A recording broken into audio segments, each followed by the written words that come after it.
No instante em que o grito ecoou pelo corredor da escola secundária de Alfama, João sentiu o coração parar. Sua filha, Sofia, de apenas 16 anos, estava encurralada contra os armários, cercada por um grupo de garotos que cuspiam insultos como veneno, filha de viado. Vai embora daqui. Ele irrompeu pela porta como uma tempestade, os punhos cerrados, mas o que veio a seguir não foi fúria cega, foi o início de uma revolução que abalaria as fundações de toda a comunidade lisboeta. João Correia, um homem de 42 anos com cabelos castanhos ondulados salpicados de grisalhos e olhos verdes que carregavam o peso de segredos antigos, nunca imaginara que sua vida como pai solteiro em Lisboa se tornaria o epicentro de uma batalha pela aceitação. Ele havia adotado Sofia aos 2 anos, após anos de luta contra a burocracia portuguesa que ainda via homens gays como anormais para a paternidade. Sua parceira de longa data, Miguel, um artista de rua com tatuagens que contavam histórias de rebeldia, havia sido o pilar que o sustentava. Juntos, eles criavam Sofia em um apartamento apertado no bairro Alto, onde as ruas ecoavam com fado melancólico e risadas de turistas. Mas naquela tarde chuvosa de outono, tudo mudou. Sofia, com seus cabelos pretos cacheados herdados da mãe biológica, uma doadora anônima, era uma garota de espírito livre, apaixonada por livros de poesia e pelo mar do Tejo. Na escola, ela era a diferente, filha de 2 pais que se beijavam em público, que marchavam no período de Lisboa com orgulho. Os bullies, liderados por Tomás, filho de um político conservador local, a transformaram em alvo. Seu pai é um erro da natureza, sussurravam nas aulas de história, onde aprendiam sobre a revolução dos escravos mas ignoravam os direitos LGBTQ+. Sofia aguentava em silêncio, por medo de magoar João, que já carregava cicatrizes de uma juventude repleta de rejeições familiares. Quando João chegou à escola, alertado por uma mensagem desesperada de Sofia: "Pai, eles me pegaram de novo, me ajuda." O diretor, um homem idoso de bigode grisalho chamado Sr. Almeida, tentou barrá-lo na entrada. "Sr. Correia, isso é assunto interno. Não queremos escândalo." Mas João, com a voz trêmula de raiva contida, empurrou a porta. Lá estava ela, Sofia, rosto inchado de lágrimas, uniforme rasgado, os livros espalhados pelo chão como folhas mortas. Os garotos riram, mas o riso morreu quando João se ajoelhou ao lado dela, ignorando os olhares curiosos dos professores. "Levanta, minha flor", murmurou ele, ajudando-a a se erguer. Sofia se agarrou a ele, soluçando. "Eles disseram que eu sou como você." Errada. Aquelas palavras cortaram João mais fundo que qualquer lâmina. Ele se virou para os agressores, não com violência, mas com uma calma gélida que congelou o ar. "Vocês acham que palavras machucam? Esperem até verem o que a verdade pode fazer." Naquele momento, sem saber, ele plantou a semente de mudança. A notícia se espalhou como fogo em palha seca pelo bairro de Alfama. Vizinhos que outrora cochichavam sobre aquela família esquisita agora debatiam nas tascas ao entardecer. Miguel, com sua guitarra nas costas, organizou uma vigília improvisada na praça em frente à escola naquela noite. Sob as luzes amareladas dos lampiões, ele tocou uma versão acústica de Amar pelos Dois, a canção de Salvador Sobral que falava de amores impossíveis. João e Sofia estavam no centro, de mãos dadas, e aos poucos, rostos familiares surgiram: a padeira Dona Rosa, que sempre dava pães extras para Sofia, o pescador velho Manuel, que contava histórias do mar, até mesmo a professora de literatura, Ana, uma mulher lésbica que se escondia atrás de casacos folgados. Mas o conflito não parou aí. Tomás, o líder dos bullies, era filho de Rui Santos, um vereador local conhecido por seus discursos contra a decadência moral importada do Ocidente. Rui havia bloqueado projetos de educação inclusiva nas escolas de Lisboa, alegando que valores tradicionais eram sagrados. Quando soube do incidente, ele não consolou o filho, em vez disso, acusou João publicamente em uma reunião da junta de freguesia. "Esse homem está corrompendo nossa juventude. Ele e seu companheiro deviam ser expulsos da comunidade." A acusação atingiu João como um soco no estômago. Ele e Miguel, que dividiam a vida há 10 anos, começaram a questionar se valia a pena lutar. Em casa, à mesa iluminada por velas, Sofia os ouviu discutir. "Vocês me adotaram sabendo disso tudo. Não desistam agora por mim." Seus olhos, inchados mas firmes, lembravam a João a si mesmo aos 16, quando fugira de casa em Coimbra após o pai o expulsar por beijar um menino no parque. Aquela memória reacendeu sua determinação. Dias depois, veio o primeiro golpe de sorte, ou destino. Ana, a professora, revelou-se uma aliada improvável. Ela era lésbica, casada em segredo com uma advogada de Porto, e havia sofrido bullying similar na juventude. "Eu vi o que aconteceu com Sofia. Não vou ficar calada." Juntas, elas formaram um comitê informal, Vozes do Tejo, um grupo de pais, professores e alunos para discutir inclusão. A primeira reunião foi na Biblioteca Municipal, um espaço poeirento cheirando a livros antigos e café forte. Lá, Sofia falou pela primeira vez em público, sua voz tremendo mas ganhando força. Eu não escolhi ser quem sou. Mas escolho amar minha família. O grupo cresceu devagar, como as videiras nos vinhedos do Douro. Entraram a Clara, uma mãe trans que trabalhava como enfermeira no Hospital de Santa Maria, contando histórias de pacientes rejeitados pela família, e o Pedro, um garoto gay de 18 anos que abandonara a escola por medo, mas agora voltava como voluntário. Miguel, com seu talento para as artes, criou posters com frases de Fernando Pessoa: tudo o que fazemos é um modo de nos escondermos de nós mesmos, adaptado para não se esconda do amor. Mas os conflitos escalavam. Tomás, pressionado pelo pai, retaliou sabotando a próxima reunião, espalhou rumores de que o grupo era um clube de depravação. A imprensa local, o jornal, o Tejo Diário, publicou uma matéria tendenciosa, com fotos granuladas de João e Miguel de mãos dadas no PRID. Leitores conservadores inundaram as caixas de correio com cartas de ódio. João recebeu uma ameaça anônima: saia de Lisboa ou perca sua filha. Naquela noite, o pânico tomou conta. Sofia acordou gritando de um pesadelo, sonhando que a escola pegava fogo e ela era deixada para trás. João a acalmou com histórias de sua infância no Alentejo, onde aprendera a amar o solo seco apesar das secas. Miguel, sempre o otimista, sugeriu: vamos contra-atacar com arte. Uma peça de teatro na escola. A ideia era maluca, mas genial. Eles escreveram Sombras do Tejo, uma peça sobre uma família fictícia enfrentando preconceitos, inspirada em suas vidas. Os ensaios começaram no porão de um café no Chiado. Sofia interpretava a filha, Clara a mãe trans, Pedro o amigo gay. Ana dirigia, com mãos firmes que escondiam seu próprio tremor.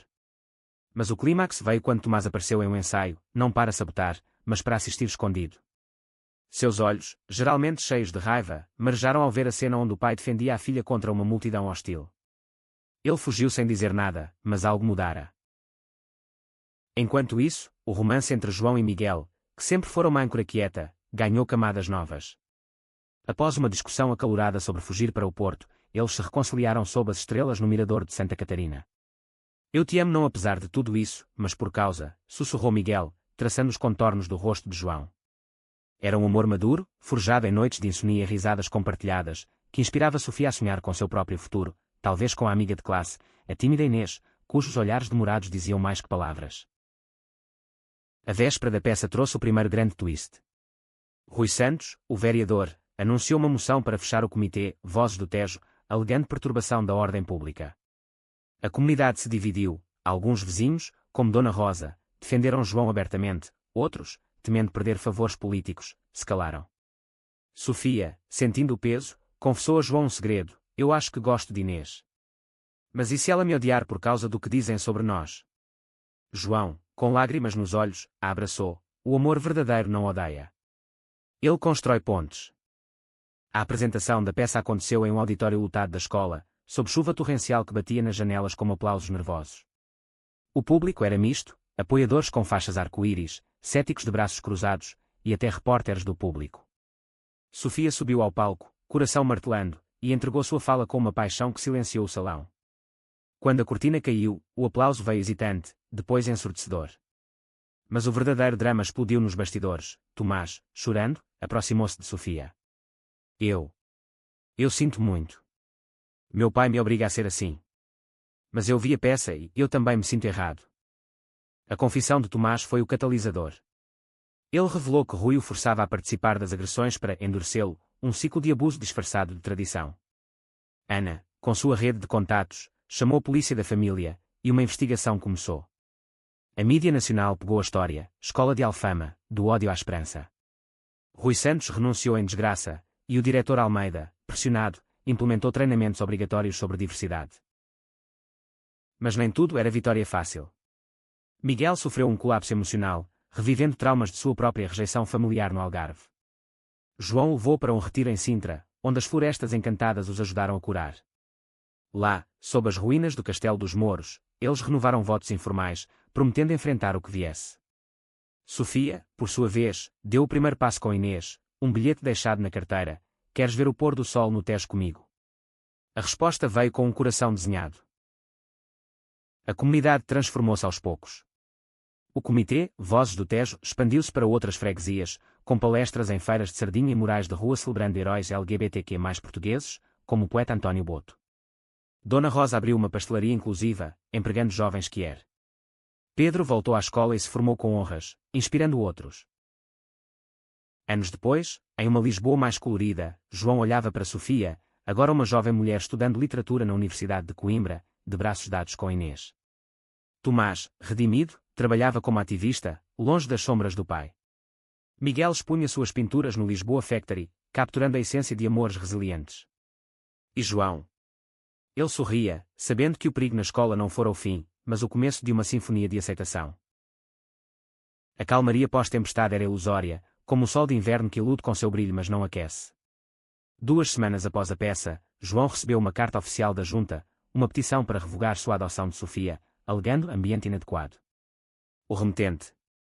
Um grupo de pais conservadores, liderados por uma viúva devota chamada Senhora Ferreira, que frequentava a igreja de São Vicente e pregava contra o pecado moderno. Nós protegemos nossas crianças, dizia a carta, com caligrafia trêmula. João leu as palavras à mesa da cozinha, o cheiro de bacalhau assado pairando no ar.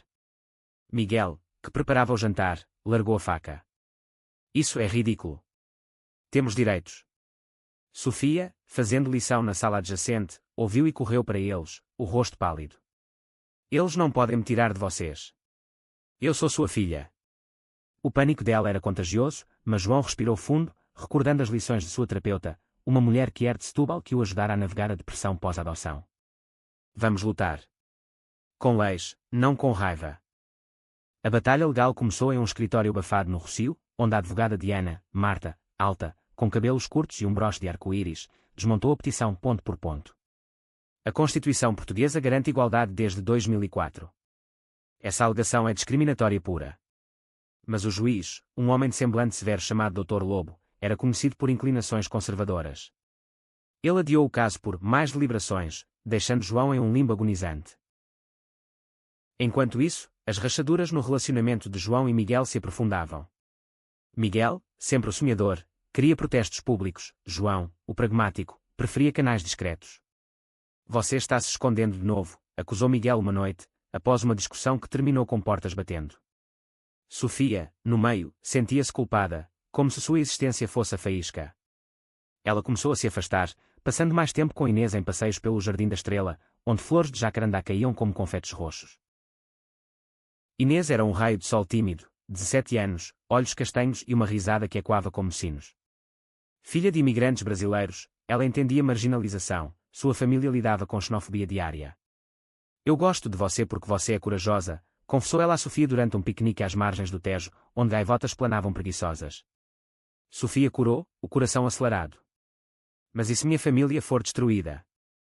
Inês pegou sua mão, então a minha te acolhe. Amor não é posse, é rede. O twist veio de onde menos se esperava, Senhora Ferreira, a líder da petição. Ela convidou João para um chá na sua casa modesta em Moraria, um labirinto de ruas íngremes e azulejos desbotados. Eu não sou monstro, disse ela, servindo chá de camomila em xícaras rachadas. Perdi meu filho para a AIDS nos anos 90, quando ninguém falava disso. Ele era como você. Gay. Eu o reneguei, e ele morreu sozinho. Lágrimas escorreram por seu rosto enrugado. João, atonito, estendeu a mão. Sinto muito.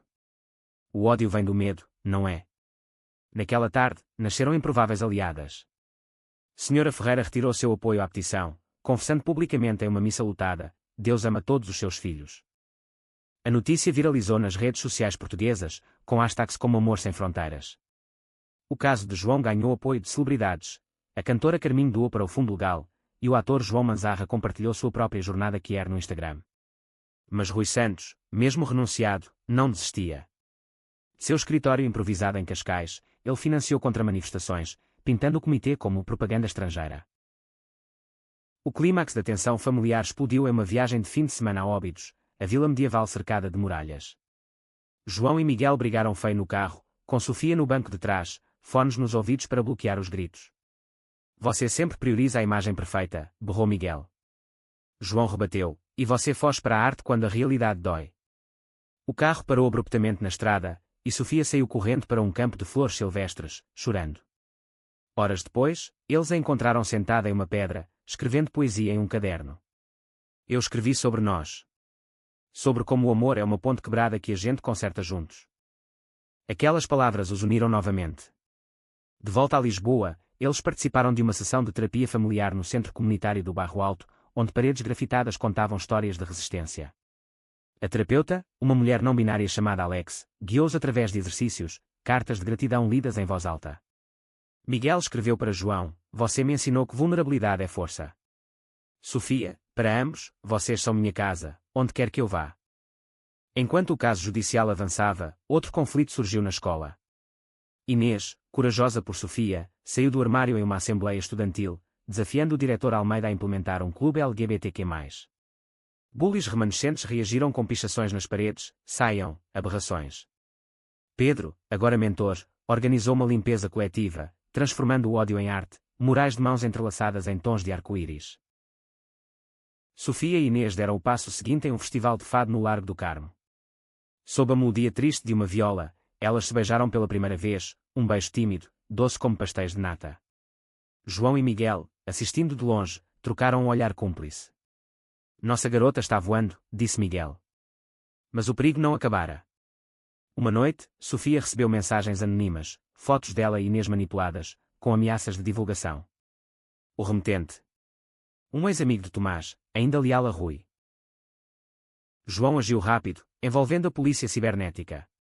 A investigação revelou ligações com o ex-vereador, que foi detido por difamação. O escândalo final derrubou as últimas barreiras. O juiz Dr. Lobo, pressionado por evidências e opinião pública, arquivou a petição contra João, declarando-a um ataque à dignidade humana. A vitória veio com uma celebração no Tejo, um piquenique ao pôr do sol com o comitê ampliado. Senhora Ferreira trouxe bolos caseiros, Clara, sua família trans, Ana e Marta, de mãos dadas. Tomás, agora amigo relutante de Sofia, ofereceu desculpas formais a Inês. A comunidade, outrora dividida, tecia laços novos, jantares compartilhados, grupos de apoio, até uma aliança entre a igreja local e o PRID. João, olhando o rio refletir as luzes da ponte 25 de Abril, sentiu paz pela primeira vez em meses. Seu amor por Miguel, testado pelo fogo, saía mais forte, como vinho do Porto envelhecido. Sofia, abraçada a Inês, sussurrou: "Obrigada por me mostrar que o perigo pode virar ponte." E assim, Alfama pulsava com uma nova batida, a de corações abertos, amores sem medo. O eco da vitória judicial ainda ressoava nas ruas empedradas de Alfama quando um novo vendaval soprou, o convite para o PRID de Lisboa. João, exausto mas eufórico, hesitou. E se for só mais exposição? Sofia já sofreu o suficiente. Miguel, com olhos brilhando como o mar de Cascais, insistiu: "É nossa chance de mostrar que sobrevivemos." De inspirar.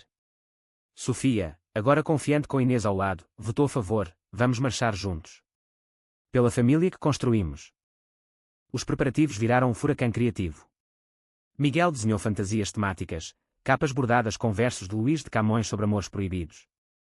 Clara costurou bandeiras trans com padrões de azulejos portugueses. Pedro, o ex-aluno, compôs uma música original, Tejo de Cores, uma balada folk que misturava guitarra portuguesa com batidas eletrónicas Kier.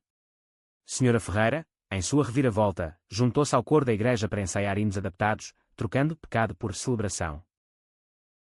Mas sob a superfície festiva, tensões borbulhavam. Inês, apesar de sua bravura, lutava com dúvidas familiares. Seus pais, devotos católicos e evangélicos de origem brasileira, haviam descoberto o namoro através de uma foto no Facebook. "Isso é abominação", gritara o pai ao telefone, exigindo que ela terminasse ou saísse de casa.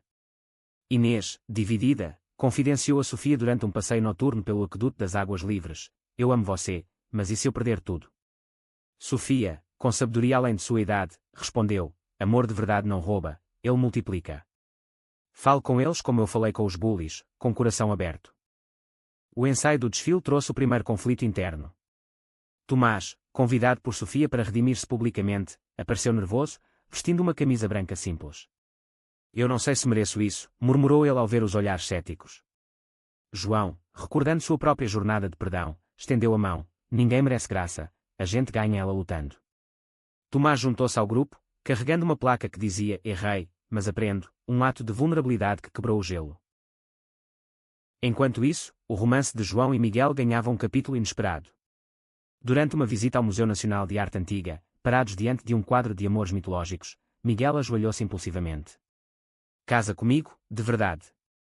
Não só no coração, mas no papel. João, pego de surpresa, riu através das lágrimas, seu romântico bobo. Sim, 1000 vezes sim. O beijo que se seguiu foi interrompido por aplausos de turistas, um lembrete de que o mundo, aos poucos, celebrava amores como o deles.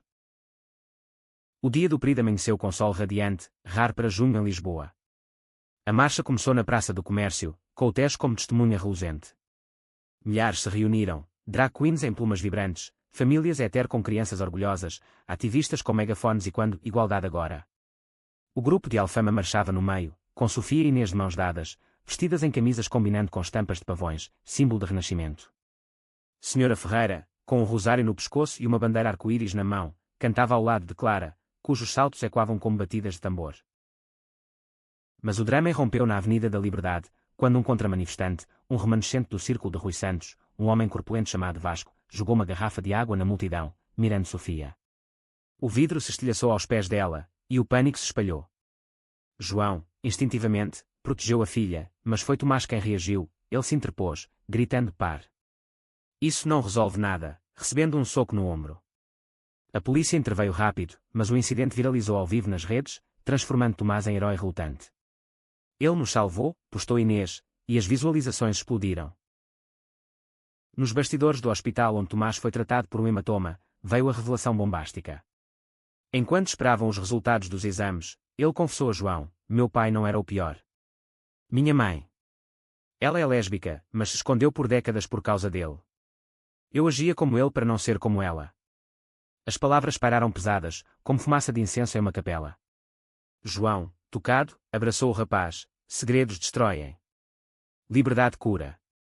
Tomás, pela primeira vez, ligou para a mãe, uma mulher quieta de Évora, e as lágrimas fluíram livres. O Pride continuou, agora com um fervor renovado. A multidão cantou Tejo de cores, em uníssono, e repórteres da RTP entrevistaram o grupo de Alfama ao vivo. Senhora Ferreira declarou: eu era cega pelo medo, mas agora vejo a luz em todos. O desfile terminou no terreiro do Paço com fogos de artifício que pintaram o céu de cores, e casais como João e Miguel selaram promessas sob as estrelas. Mas o aftermath trouxe desafios emocionais. Inês confrontou os pais em uma ceia familiar tensa, com pratos de feijoada brasileira esfriando na mesa. Eu sou gay, e isso não muda meu amor por vocês. O pai, rígido inicialmente, amoleceu ao ver fotos antigas da avó, uma mulher que fugira de um casamento arranjado no Brasil. Talvez o sangue rebelde corra em nós todos, admitiu ele, abrindo os braços. A reconciliação foi imperfeita, mas real. Jantares semanais se tornaram rotina, com debates acalorados mas amorosos.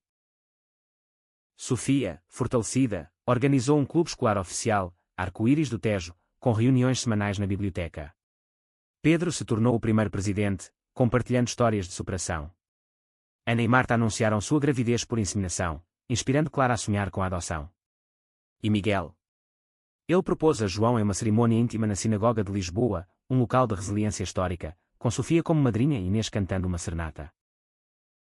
A comunidade de Alfama, outrora um ninho de sussurros, agora ecoava com risadas abertas. Tascas serviam, coquetéis Pride com gin tónico tingido de azul e rosa, crianças desenhavam famílias diversas nas calçadas. Mas João sabia que a mudança era frágil, como as ondas do Tejo que lambem as margens sem prometer eternidade. Nós plantamos sementes, disse ele a Miguel uma manhã, assistindo Sofia e Inês saírem para a escola de bicicleta. Agora, deixamos crescer. O outono trouxe folhas douradas ao chiado, mas também sombras inesperadas ao coração de João. Com o casamento marcado para dezembro, na Basílica dos Mártires, um local simbólico de luta pela igualdade, ele começou a sonhar com o passado. Noites insones o levavam de volta a Coimbra, aos 18 anos, quando seu primeiro amor, um estudante de medicina chamado Rafael, o abandonara por pressão familiar. Não posso ser quem sou aqui, dissera Rafael, partindo para Amsterdã. Aquela ferida, cicatrizada mas sensível, agora sangrava com o estresse. Miguel notou a distância. Você está longe, amor. O que te assombra? Em uma caminhada pelo jardim botânico, entre orquídeas exóticas e fontes murmurantes, João desabafou: e se eu não for suficiente? E se o mundo nos quebrar de novo? Miguel parou, virando para si: você é mais que suficiente.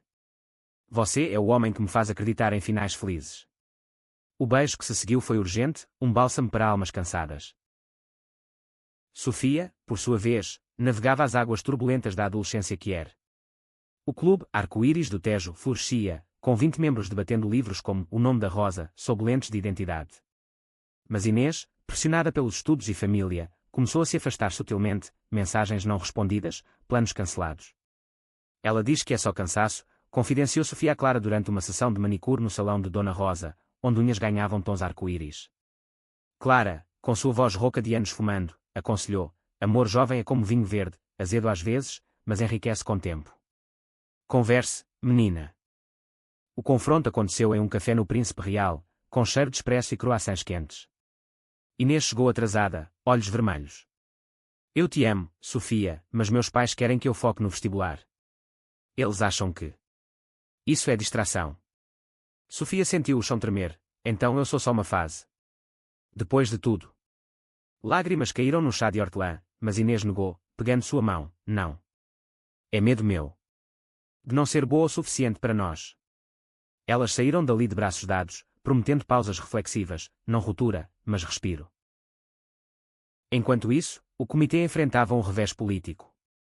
Com eleições locais aproximando-se, um novo candidato conservador, o Dr. Mendes, um advogado de Oeiras com retórica polida, prometia valores tradicionais e cortava fundos para programas inclusivos. Ele mirou o clube escolar, alegando doutrinação. O diretor Almeida, agora aliado relutante, defendeu o grupo em uma audiência na Câmara, mas o debate virou circo, manifestantes pró e contra se enfrentaram na rua, com cartazes balançando como velas em vendaval. Tomás, redimido mas testado, posicionou-se ao lado de Sofia na linha de frente. Eu sei como é ser forçado a odiar, gritou ele para a multidão, voz quebrando. Sua mãe, a lésbica escondida de Évora, viajou para apoiá-lo, revelando-se publicamente pela primeira vez em um depoimento comovente: eu vivi na mentira por meu filho. Não deixem que ele viva a mesma prisão. O vídeo dela se espalhou como fogo, humanizando a causa e virando a maré. Mendes perdeu pontos nas pesquisas. O casamento de João e Miguel aproximava-se como uma promessa luminosa. Os preparativos envolviam toda a comunidade. Senhora Ferreira assava o bolo de nozes, Pedro dejava a playlist com fado Kier, Ana escrevia os votos, infundidos com poesia de Sofia de Melo Brainer.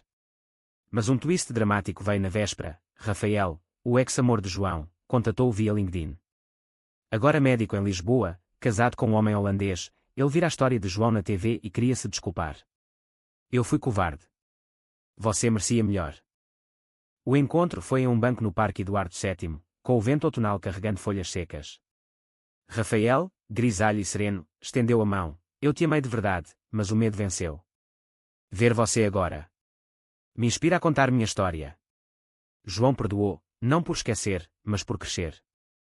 O passado nos molda, mas não nos define. Miguel, ao saber, abraçou João. Seu coração é grande o suficiente para cicatrizes e tudo mais. A cerimônia foi um sonho acordado.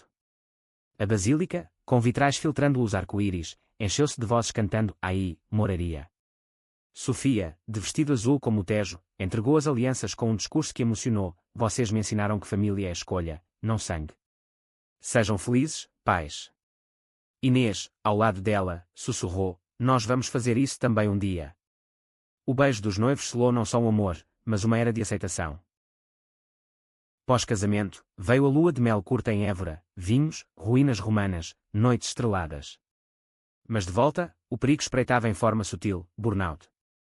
João, sobrecarregado com o comitê, desmaiou no trabalho. Ele era designer gráfico em uma agência do Cais do Sodré. Miguel o encontrou no chão, pálido como mármore. Você carrega o mundo sozinho, repreendeu-o no hospital, onde enfermeiras que eram mimaram com chás calmantes. A recuperação forçou pausas, retiros semanais no mosteiro de Alcobaça, meditações guiadas por Alex. Sofia e Inês, reconectadas, planejaram uma viagem escolar a Porto, onde visitariam a Casa-Museu de Almeida Garrett, explorando narrativas que eram na literatura portuguesa. Tomás, matriculado em Psicologia na Universidade Nova, escreveu um ensaio sobre a redenção que ganhou prémio. A comunidade celebrava pequenas vitórias. Uma lei municipal para a educação inclusiva passou, graças a petições lideradas por Senhora Ferreira. Clara adotou uma criança, batizando-a Tejo. Mas o maior crescimento era interno. João aprendeu a delegar, Miguel a equilibrar arte e ativismo, Sofia a abraçar incertezas do amor. Um ano após o incidente na escola, uma placa foi inaugurada no pátio, em memória da coragem que une. Sob ela, crianças brincavam, indiferentes a rótulos, provando que mudança, uma vez semeada, floresce eterna. Inverno cobriu Lisboa com um manto de geada rara, transformando o Tejo em espelho prateado. Sofia, agora no último ano do secundário, sonhava com Coimbra, a universidade onde João estudara, cheia de tradições e liberdades novas.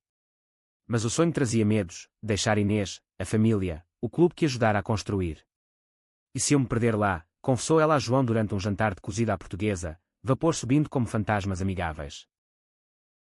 João, com o anel de casamento brilhando à luz da lareira, sorriu: você se encontrará, como eu fiz. Mas lembre, casa é onde o coração mora, não onde os pés pisam. Miguel, servindo vinho do Dão, acrescentou: e videochamadas existem por um motivo, amor. Inês, convidada para a ceia, apertou a mão de Sofia sob a mesa: vou-te visitar todo mês. Nosso amor é ponte sobre o Douro. O clube Arco-Íris do Tejo enfrentava seu teste de fogo com a chegada de uma nova aluna, a misteriosa Lena, de 7 anos, cabelos vermelhos como o pôr do sol alentejano, olhos que escondiam tempestades. Ela se juntou ao grupo relutante, atraída por rumores de aceitação. Mas Lena carregava segredos: filha de um pastor evangélico itinerante que pregava contra desvios. Eu beijei meninas e meninos, e me odeio por isso, admitiu ela em uma reunião, voz e quando na sala vazia da biblioteca. Sofia, empatizando, tornou-se sua mentora. Juntas, elas organizaram um evento, Noites de Histórias Quier, onde membros compartilhavam contos pessoais ao som de guitarra de Pedro. Tomás moderou, sua voz firme ganhando autoridade. Mas o conflito explodiu quando o pai de Lena, o pastor Elias, invadiu o evento com fiéis, brandindo bíblias e gritando: arrependei-vos. Caos, cadeiras viradas, lágrimas, um soco perdido que acertou o ombro de Clara. João chegou correndo, alertado por uma mensagem de pânico. Ele se posicionou entre os intrusos e o grupo, não com fúria, mas com palavras afiadas: igreja é para amar, não para ferir. Vocês ensinam misericórdia, mas praticam julgamento. O pastor Elias, rosto vermelho como vinho, hesitou. Seus olhos encontraram Lena, encolhida atrás de Sofia. Filha. Por quê? Lena saiu das sombras: porque sou real, pai. Não sua marionete. O confronto particular veio dias depois, em um parque de Alfama com bancos de ferro forjado. Elias, sozinho, sentou-se com Lena e João como mediador. Eu cresci no medo do inferno, confessou o pastor, mãos trêmulas. Mas ver você sofrer me quebra. Lágrimas caíram, e um abraço hesitante selou o começo de cura. Elias não mudou da noite para o dia, mas prometeu silêncio em púlpitos e visitas regulares. Enquanto isso, o casamento de João e Miguel inspirava ondas. Ana e Marta batizaram sua filha, chamando-a à liberdade, em uma cerimônia mista na sinagoga e igreja. Senhora Ferreira, agora avó honorária, tricotava roupinhas arco-íris. Mas um vendaval pessoal atingiu Miguel. Uma galeria em Paris ofereceu exposição solo, exigindo meses longe. É o sonho da minha vida, disse ele a João, olhos suplicantes. Mas deixar vocês agora. O dilema rachou o lar. Sofia, sentindo a tensão, interveio com uma proposta maluca: eu cuido da casa enquanto você vai. E João, você me ensina a cozinhar bacalhau sem queimar. João, após noites de insomnia, concordou: vá. Amor suporta distâncias, insegurança as cria. Miguel partiu com um beijo prolongado na estação do Rossio, prometendo cartas diárias, ecos românticos de amores antigos. Sozinho com Sofia, João redescobriu paternidade em detalhes, tardes cozinhando cataplana, conversas sobre sonhos universitários. Sofia abriu-se sobre Lena: ela me faz questionar. Eu amo Inês, mas Lena é como uma irmã com faíscas. João, sábio, aconselhou: amizade que é rica, explore sem pressa. Corações jovens dançam livres.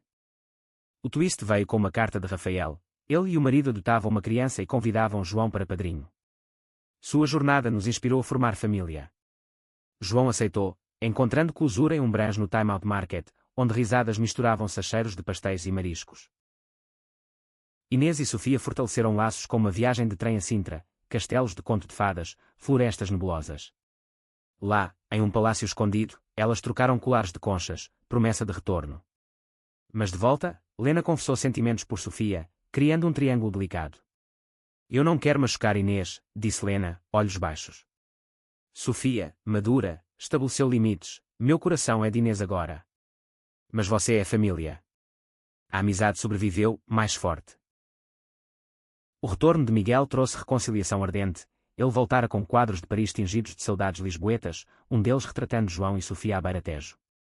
A exposição em Lisboa lutou, com críticos elogiando a alma que era de Portugal. Pedro, inspirado, abriu um estúdio de música no Bairro Alto, gravando Tejo de Cores como single. Com eleições, o Dr. Mendes caiu, eleito um progressista que expandiu programas inclusivos. O pastor Elias falou em uma assembleia, abençoando o clube: Deus é amor, em todas as formas. Lena floresceu, saindo do armário para sua congregação. Primavera trouxe florescimento, Sofia aprovada em Coimbra, com bolsa. A despedida foi no Tejo, com piquenique e promessas. João, abraçando-a, sussurrou: Vô, minha flor, raízes fortes te trazem de volta. E assim, a família expandia, não se contraindo, um ciclo de amores que ecoavam além das muralhas de Alfama. Verão de 2026 pintou Lisboa de azuis intensos e amarelos quentes, com o Tejo reluzindo como safira. Sofia partira para Coimbra há meses, mas suas visitas eram festas, trens lotados de histórias, noites de fado improvisado. Inês, agora na mesma universidade estudando artes, dividia um apartamento com ela, paredes cobertas de posterios de Frida Kahlo e postais de Alfama. Nós sobrevivemos à distância, ria Sofia em chamadas de vídeo, mostrando colares combinando.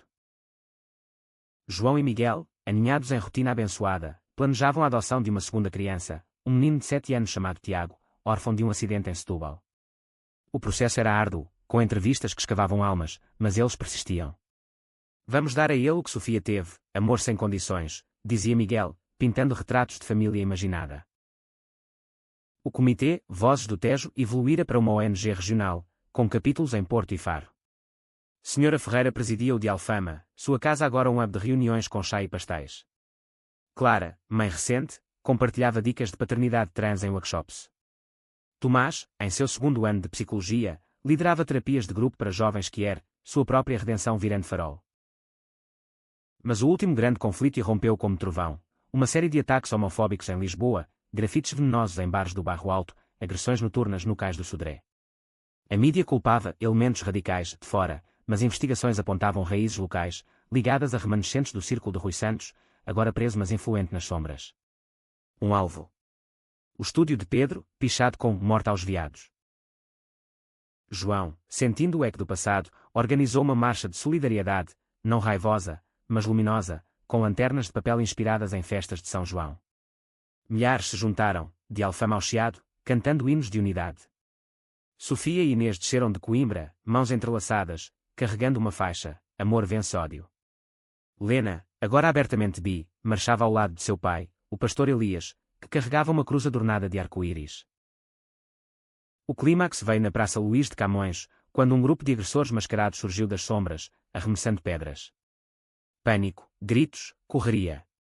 João protegeu Tiago, o menino, em fase de adaptação, tremia em seus braços. Miguel gritou seu nome, mas foi Tomás quem confrontou o líder: Eu era como você. O ódio consome. Uma pedra acertou seu braço, mas suas palavras pararam o homem, um jovem de 20 anos, olhos cheios de dor não dita. A polícia chegou, prendendo os atacantes, mas o verdadeiro turning point foi pós-caos. O líder, chamado Bruno, era primo distante de Rui, criado em ódio herdado. Na delegacia, com João como mediador voluntário, Bruno desabou: Meu irmão se matou por ser gay. Meu tio disse que era castigo. Lágrimas fluíram, e João, com voz suave, compartilhou: Meu primeiro amor me deixou pelo mesmo medo. Mas perdoar salva. Bruno jurou mudança, juntando-se a terapias. A marcha terminou em vigília, velas acesas refletindo no Tejo. Pedro reabriu o estúdio com um concerto beneficente, notas de esperança, lotado de aliados. Senhora Ferreira orou pela paz, Clara dançou com sua família, Ana e Marta cantaram com a filha no colo.